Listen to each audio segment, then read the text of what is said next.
안녕하세요, 연성고 친구들. 저는 국일학원에서 연성고를 담당하고 있는 강사 정찬현이라고 합니다.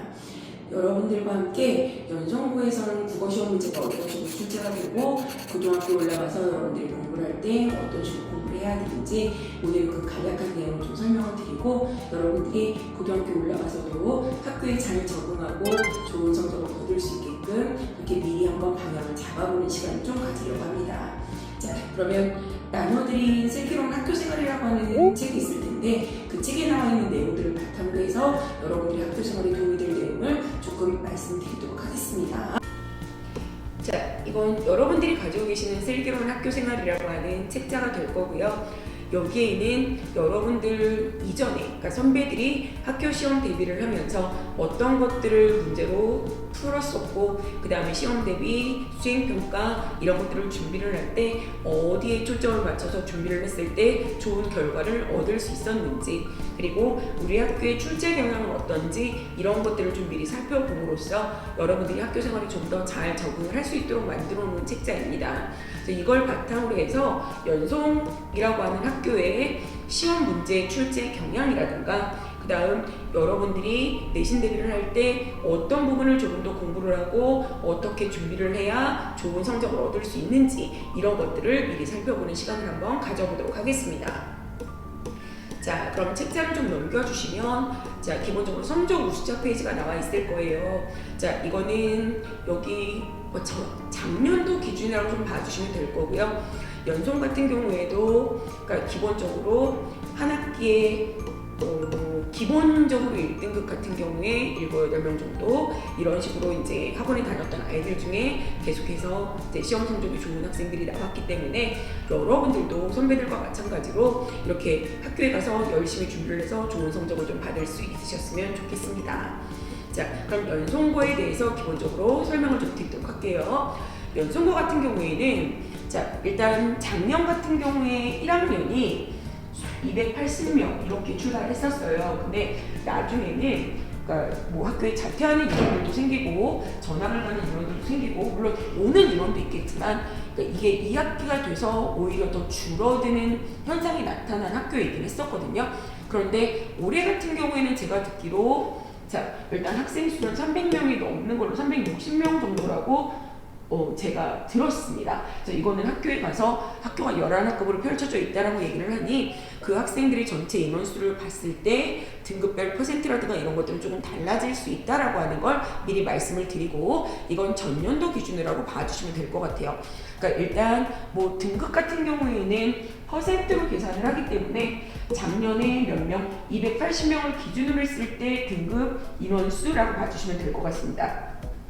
일반적으로 이 주변에 있는 학교들이 대부분이 다 300명이 넘어가는 학교들이었는데 연송 같은 경우에는 기준 인원이 한 270, 280 이렇게 됐기 때문에 상대적으로 1등급의 인원수도 좀 작은 학교에 속했다라고 좀 봐주시면 될 것 같아요. 그래서 일단 등급컷 같은 경우에 작년에도 1등급 같은 경우 10%니까 28명, 그 다음에 뭐 나머지 2등급 같은 경우에는 34%니까 거의 한 100등까지가 되겠죠. 근데 올해는 360명을 기준으로 하게 되면 1등급이 36명, 그 다음에 2등급 같은 경우에도 거의 30%니까 100명을 훨씬 넘어가는 인원이 나올 걸로 예상이 됩니다. 그러면 자, 저 등급 안에 여러분들이 들어갈 수 있게끔 미리 좀 준비를 하셔서 좋은 결과를 좀 얻으셨으면 좋겠습니다. 자, 연송 같은 경우에는 그러니까 예전에는 내신 점수를 잘 얻기 위해서 연송고를 가요라고 얘기하는 학생들이 좀 많은 학교였었어요. 근데 이 출제 경향이 좀 달라지면서 연송 같은 경우에 국어 문제는 다른 학교에 비해서 그렇게 쉽게 출제되는 학교는 아닙니다. 그래서 보시면 알겠지만 연송은 문제는 대부분 수능형 문제 출제로 난이도가 높아진 상황이 될 거고 교과서 위주로 수업이 이루어지긴 하지만 자, 교과서 플러스 뭘 제작하여 프린트를 자체 제작해서 이걸 활용해서 문제를 많이 출제를 합니다. 그리고 이 프린트 같은 경우에는 대부분 어떤 파트의 프린트가 되느냐, 문법 부분을 프린트로 제작하세요.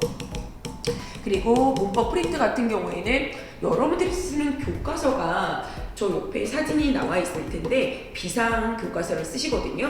근데 문제는 비상교과서 안에 나와 있는 문법 자체가 내용이 그렇게 많지는 않습니다. 기본적인 내용을 다루고 있는데 문법 프린트 같은 경우에는 그 문법 자체에 대해서 굉장히 자세한 내용을 담고 있는 프린트가 제공이 될 거예요. 그래서 그 프린트를 그러니까 해마다 조금 다른 양식으로 제작을 하셔서 학생들에게 나눠주시고 중간중간에 다 빈칸으로 뚫어놓으세요. 그럼 수업을 하시면서 그 빈칸을 채워나가면서 여러분들이 내용을 좀 이해를 하고 적용을 할 수 있게끔 그렇게 자료를 제공을 하고 문제를 출제하고 있는 학교라고 보시면 될 것 같습니다. 자, 그리고 24, 25년도 기준으로 봤을 때 프린트로 수업을 하는 단원이 있고 이 부분을 그러니까 확인을 해서 수행평가 점수에 반영을 한다고 하는 건 뭐냐면 이 자체 제작한 프린트 빈칸이 있다는 말씀을 드렸잖아요. 그 프린트 빈칸을 제대로 채웠는지 채우지 않았는지 이걸 걷어서 검사를 하시고 그 걷어서 검사한 부분을 수행평가 점수에 반영을 하십니다. 그래서 프린트, 교과서, 필기라든가 이런 것들을 좀 꼼꼼히 해야 기본 점수 10점에서 깎이지 않는 점수를 얻을 수 있을 거다라고 미리 말씀을 드리도록 할게요. 그리고 2학기 기말고사 같은 경우에 좀 제외가 되긴 하는데 나머지 시험들 같은 경우에는 모두 그 이전에 봤던 모의고사를 범위에 포함을 시킵니다. 그런데 연성은 시험 범위가 모의고사 전체가 되지는 않고요. 어떤 식으로 출제를 하느냐, 만약에 1학기 중간고사 같은 경우에는 뭘 기준으로 출제가 되느냐, 얘는 3월 모고가 시험 범위에 들어갈 거예요. 그런데 3월 모고 중에서 선택을 하십니다. 그래서 뭐 문학이면 문학, 그 다음에 또 독서면 독서, 이 중에 어떤 걸 문제로 출제를 하겠다라고 미리 얘기를 하시고 그 지문을 가지고 문제를 출제를 하시기 때문에 모의고사 지문이 내신과 엮여 나왔을 때 이걸 준비하는데 막 어렵거나 아 정말 모의고사가 너무 많아서 나는 준비를 못하겠다, 포기해야겠다, 이런 내용은 거의 나타나지 않을 거다라고 좀 봐주시면 될 것 같아요. 단 문제를 출제할 때 모의고사만 따로 내는 경우도 있지만 얘를 교과서 지문하고 연계해서 출제를 하는 경우들도 있기 때문에 이런 부분은 공부가 좀 필요한 부분이라고 봐주시면 될 것 같아요.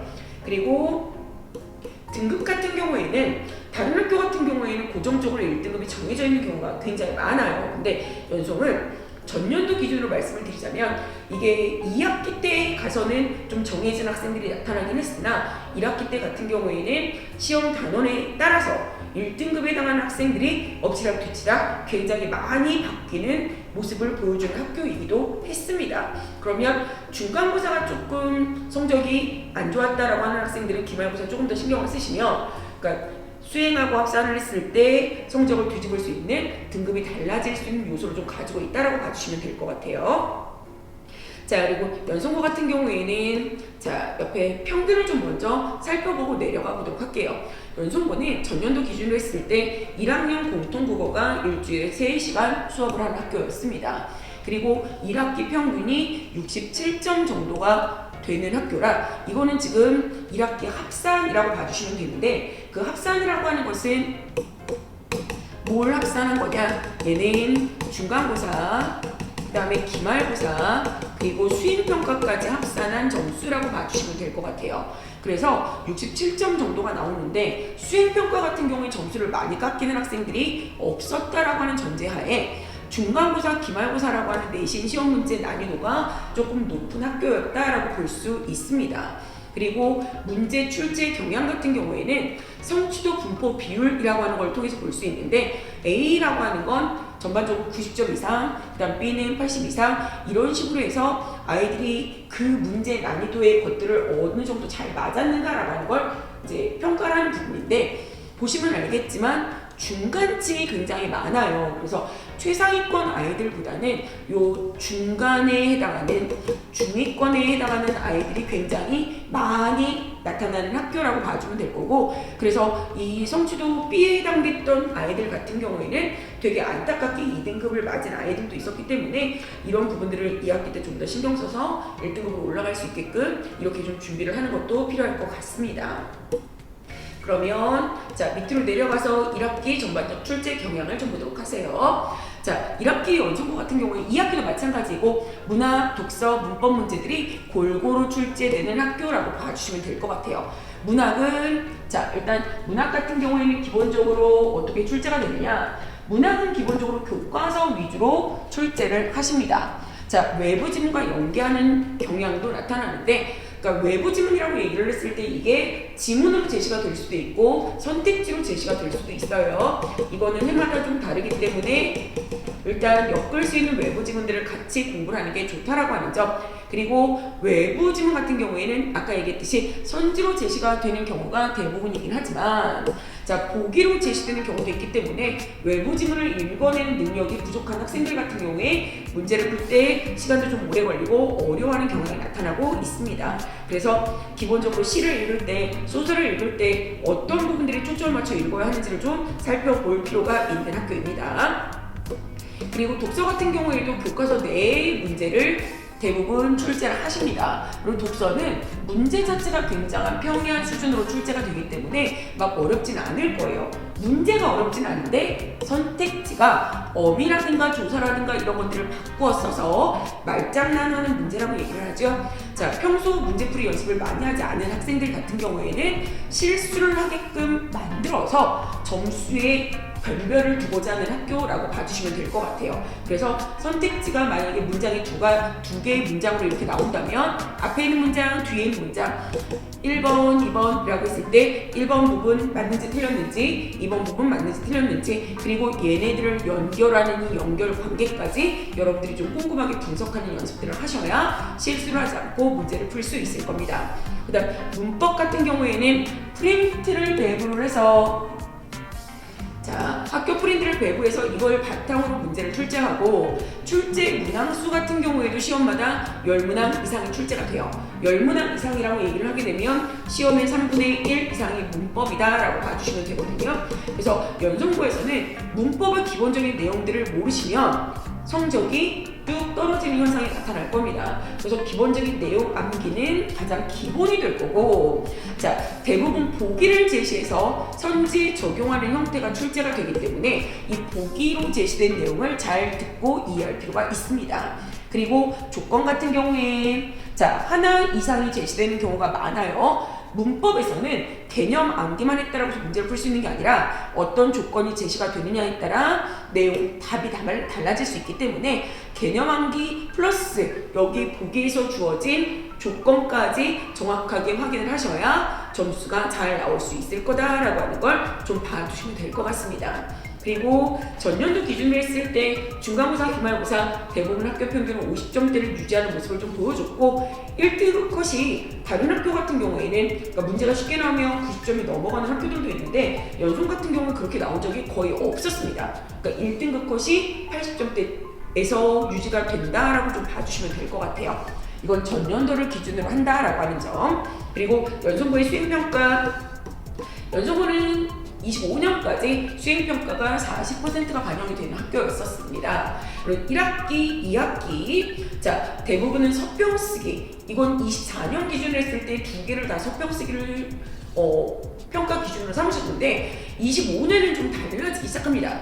1학기에는 서평쓰기가 기본을 이루고요. 서평쓰기 같은 경우에도, 자, 책을 미리 나눠주시고 선택을 해서 고르라고 하고, 그 다음에 이걸 가지고 개요를 매시간 작성, 그 다음에 정리를 하고 이 부분들을 평가 자료로 활용을 해서 다 점수화 시킵니다. 그리고 만약에 책을 가지고 가지 않았다면 여기에서도 감점의 요인이 나타날 수 있기 때문에 책도 미리 준비를 하시고 여러분들이 조금 그러니까 읽어라라고 하는 시간에 책을 좀 꼼꼼하게 읽을 필요가 있을 것 같아요. 2학기에는 다양화 전략이 나타나는 학교라고 좀 봐주시면 될 것 같아요. 2학기에는 여기는 지금 가사라고 했는데 정확하게 얘기를 하자면 고려가요를 창작한다라고 봐도, 전년도 작년에 고려가요를 창작하는 문제가 주어졌었고, 그 다음 매체를 비평자료 창작, 이것까지 포함시켜서 40점 만점으로 제시를 했습니다. 서평쓰기 평가 기본적으로 24년까지 아까 말씀드렸듯이 이걸 그대로 했었다면 25년 같은 경우에는 좀 평가의 다양화가 이루어졌다라고 볼 수 있고, 이 경향이 그대로 유지가 된다면 올해 같은 경우에도 조금 다른 방안으로 그러니까 평가가 이루어질 수 있기 때문에 학교에서 미리 발표하는 수행평가가 어떤 것들이 있는지, 그 다음에 조건이 어떤 것들이 주어지는지, 이런 것들을 여러분들이 좀 보시고 그걸 미리미리 준비를 하셔야 감점을 당하지 않을 수 있을 것 같습니다. 근데 기본적인 조건을 지키고 기간 내에 제출을 하면 대부분 만점을 주시기 때문에 이것만 좀 잘 지키면 되는 학교라고도 볼 수 있습니다. 자, 넘겨주시면 연속고의 기출, 이건 경향이거든요. 보시면 알겠지만 학교 진도 같은 경우에 그냥 이렇게 순서대로 나간다라고 봐주시면 될 것 같아요. 근데 모의고사 문학 파트가 출제가 됐었고요, 작년에는. 그리고 학교 프린트, 문법 프린트라든가 아니면 외부 문학 지문을 더 첨가해서 프린트를 주셨어요. 그리고 문항수는 지금까지 28문항 변한 적이 없으니 이 문항을 50분 안에 문제를 푼다라고 봐주면 될 거고요. 자, 기본적으로 앞에 나오는 것들은 그냥 교과서 안에 있는 지문들, 그 다음에 또 그러니까 모의고사에 나와 있던 지문들, 이런 것들을 활용했다라고 봐주시면 되는데, 결과적으로는 뭐가 되느냐? 자, 여기 지금 보면 5번 문제 같은 경우에는 인물의 심리를 파악하는 문제인데, 이게 아까 얘기했었던 외부 지문을 활용한 문제라고 좀 보시면 될 것 같아요. 외부 지문을 활용해 선택지를 구성을 했는데 외부 지문 자체가 쉽지 않았기 때문에 아이들이 굉장히 많은 어려움을 겪었던 문제였습니다. 그리고 그러니까 포괄적 제시라고 얘기를 했었는데 한눈에 딱 정답이 들어오지 않게끔 그렇게 문제 선지를 제시를 했기 때문에 외부 지문을 읽고 내용을 확인하고 이런 것들이 여러분들이 좀 필요한 작업이다라고 볼 수 있습니다. 그리고 뒤로 좀 넘어가시면 자, 이 11번 문제부터가 모의고사와 연계해서 문제를 출제를 했다라고 좀 봐주시면 될 것 같거든요. 그러니까 모의고사 연계한 문제 같은 경우에 난이도가 다 있어요. 그러니까 대부분 중 이상의 난이도를 갖추고 있다라고 좀 봐주면 될 거고, 얘도 마찬가지. 그러니까 기본적으로 외부 지문이 나타나는 부분이기 때문에 모의고사 시험범위의 지문을 분석하지 않고 가게 되는 경우 실수를 많이 할 수 있는 내용으로 구성되어 있습니다. 그리고 문학 부분은 중간고사는 음운의 변동이 출제가 되는데 얘네들도 마찬가지 표준 발음법이라든가 학교에서 프린트로 줬던 내용들 중에서 좀 더 많은 내용들을 여기에 출제를 했고, 자, 기본적으로 음운의 변동 위주로 문제가 출제가 됐는데 보시면 알겠지만 지금 문제가 자, 25번까지가 문법이에요. 그러면 몇 번부터? 15번부터죠. 문법 문제가 상당히 많이 출제가 된다라고 하는 걸 볼 수 있을 거예요. 그러니까 이런 부분들을 여러분들이 좀 꼼꼼하게 확인을 하시고 문법에 대해서 기본적인 개념 암기, 그 다음에 밑에 있는 선지 분석, 이런 것들 준비를 하셔야 좋은 성적을 받을 수 있으실 겁니다. 그리고 나머지 것들은 말하기와 관련되어 있기 때문에 막 어렵진 않은 부분이라고 생각이 되어져요. 그래서 위에 있던 것들을 여러분들이 조금 자세히 읽어보시고 좀 준비를 하시면 여러분들이 연성고 문제라든가 수행평가라든가 이런 것들을 준비를 하는데 도움이 되지 않을까 싶습니다. 혹시라도 더 궁금한 내용이 있으시면 수업 시간이라든가 뭐 다른 것들을 활용을 해서 얘기를 하시면 그 부분들을 제가 조금 더 설명을 하고 넘어가도록 하겠습니다. 고등학교 생활 잘 하셔서 다들 좋은 등급 받으시길 바랄게요.